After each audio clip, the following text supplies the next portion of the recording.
So this is a good example of a plant that was allowed to grow multiple growing points, allowing all of the pictures to develop. And even though the plant looks good, what we end up having is a bushy plant, like you see here. My hands for comparison, or a AAA battery for comparison. With a AAA, there's a AAA battery for comparison. And the reason it has so much foliage leaves is because this is grown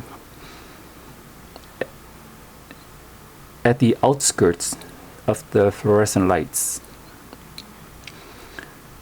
Believe it or not, cephalotus do not require intense light to grow. You just end up having a lot of foliage leaves.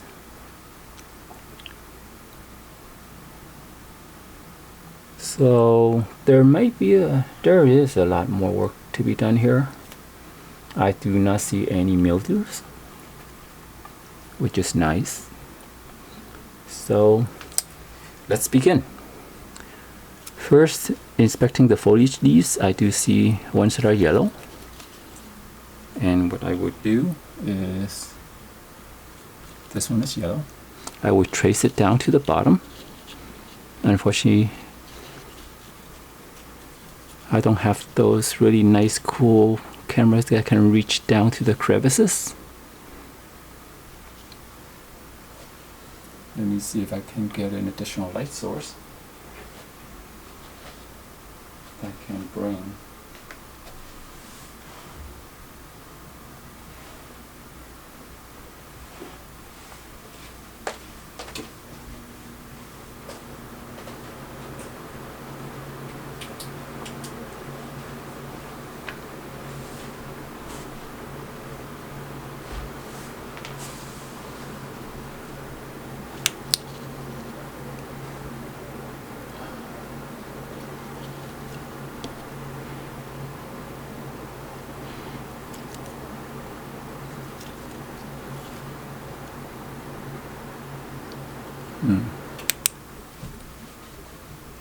Okay, that did not work.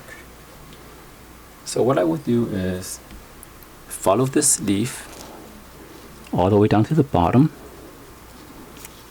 and then just gently push it down and dislodge it from the main stem.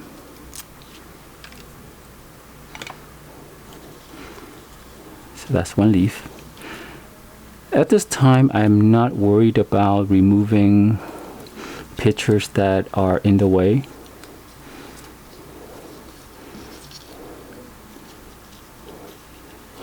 I just want to remove all the dead leaves or ones that are dying that needs to be removed. And then I'll look at it later. So this one here needs to be removed. So I'm going to open up the leaves, find out where this leads.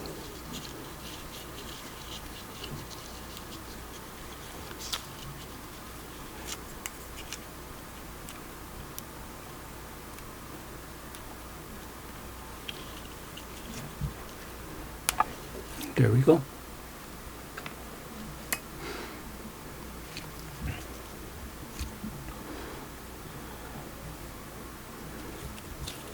Here's another leaf.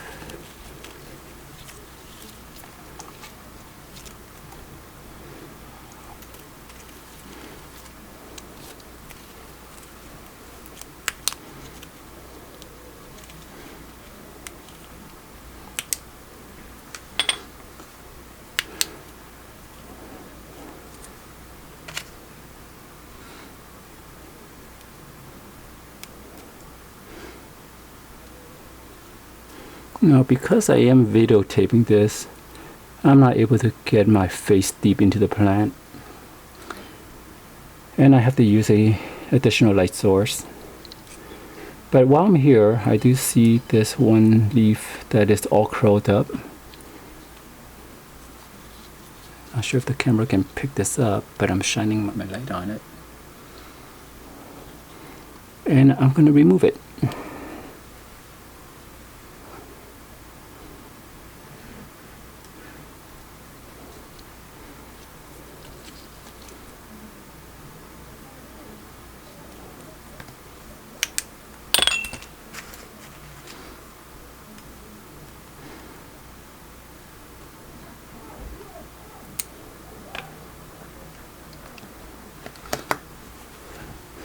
So I just removed the picture, leaving the rest of the petal. Now, please forgive me if the thing that attaches the picture to the stem is not called petal. Put it into the comments so I'll use the right terminology next time. Let's see. Okay, everything looks good here. No fungus, no mildew. Okay.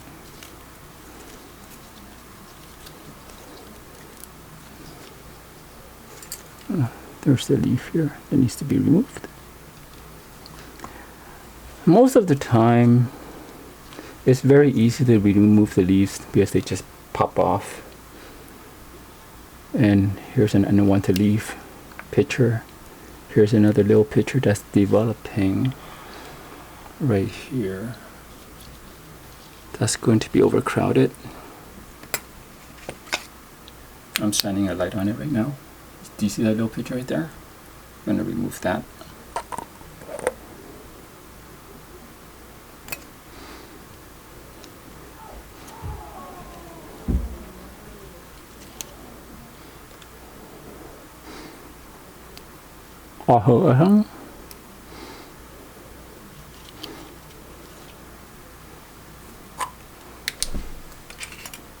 So hopefully, by reducing the amount of pictures on this plant before they have a chance to develop, would send most of the energy to the remaining pictures, giving me bigger traps. Now this plant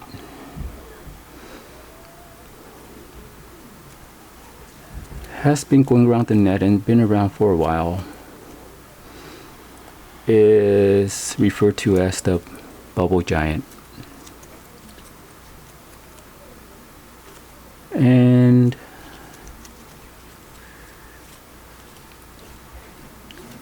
the pictures on this plant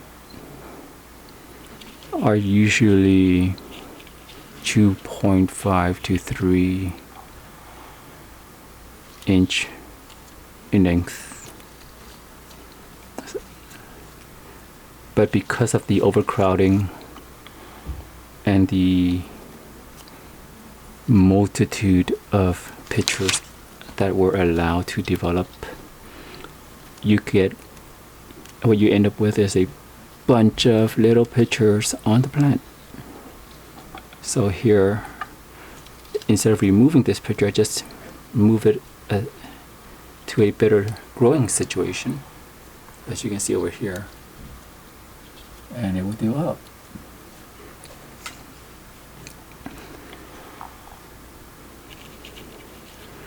Now with all my plants, I do like to, let me just tilt this a little bit so you can see. This one is, the tip's dried up, so I'll remove it. This one has a dry tip as well. I'll remove it. And this one. I mean, realistically, the leaves do not need to be removed at this time until they're all yellowed, because a leaf is a leaf, and the more leaves they're on a plant, the more it photosynthesizes. And especially when this plant is growing at the outskirts of the fluorescent light, well, not fluorescent, but LED grow lights, I do want to retain as much leaves as possible and let it grow. Now, the final step, I think I've removed as much as I can. As you can see, here's another leaf that's all dried up, but I'll leave it.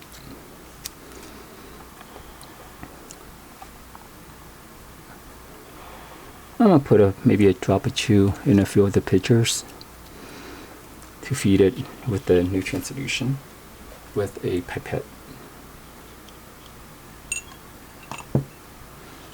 So here's a pitcher, just a couple of drops.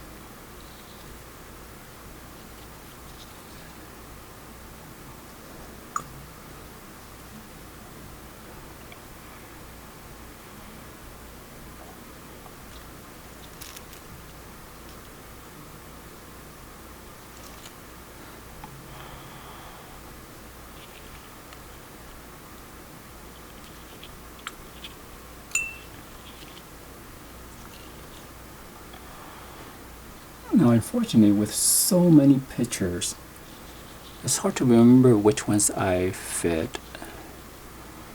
And therefore, it's really challenging to know which ones I need to fill to the rim with the nutrient solution.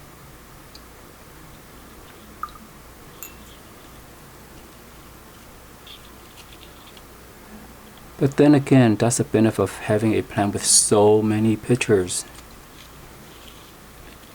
If one or two dies, it's not even noticeable.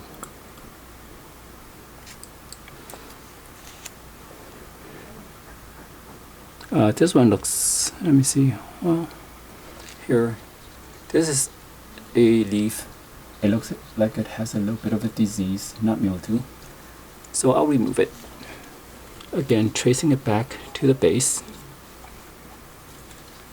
if I can. And yes, if you have a sharp eye, you just notice I accidentally rubbed off a developing pitcher on the stem. No biggie. Let me find this diseased leaf. Go to the base.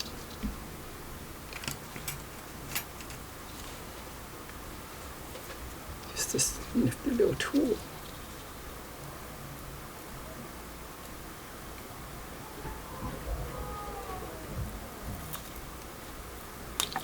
There you go.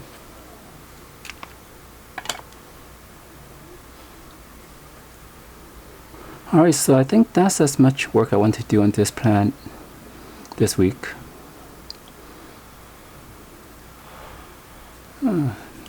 Did I miss anything?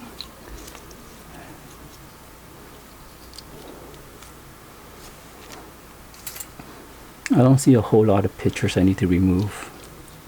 Oh, I'll take it back. I'd like to remove this one. And this one.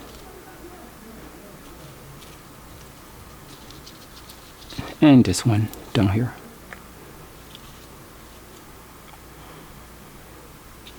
Here in the crevices, I'll remove this one.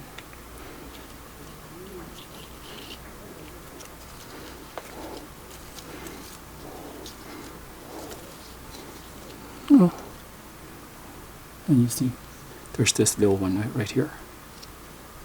Remove it.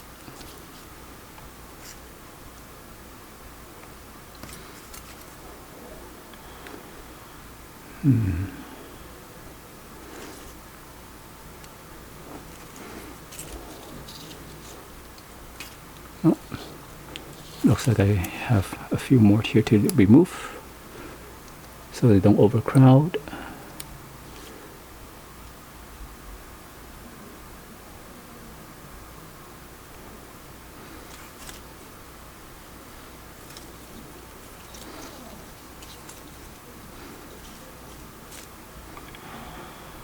Okay. So you may be asking, is this plant really that difficult to grow? Answer is no. But it is very picky. If the growing condition is just a little bit off, or you don't look after it, the moment it develops that leafy mildew and you don't catch it in time, it can spread throughout the plant pretty quick and to the rest of your collection. So be vigilant. When this plant is growing doing well, it's a great plant to have in the collection. If you have a plant that is not doing so well, it's a real eyesore. And it just doesn't seem worth having around. Now, I have been growing cephalotus since I got my first part-time job as a senior in high school, and also when I started to drive. So that's been a few decades ago.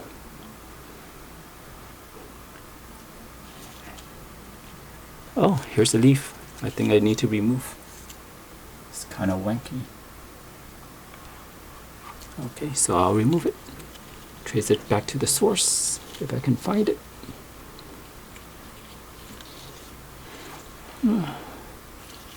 Oh, the camera can see it, but I'm going to need an extra light. Boom. Okay, it's way back there.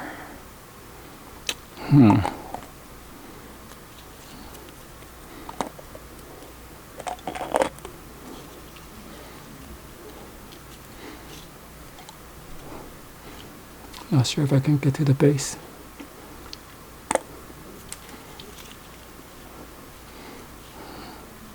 Oh, there you go. By the way, you may have heard people say propagation from a leaf pull. Well, there you go. There's a leaf pull right there. I don't recommend yanking the leaf off a plant. It just so happens that this came off pretty easily. When a pitcher or a leaf is near its end, it's usually pretty easy to pluck it off the main stem. So there you go. I think this is as much as I want to do with this one this week. Thank you for watching. Have a great day.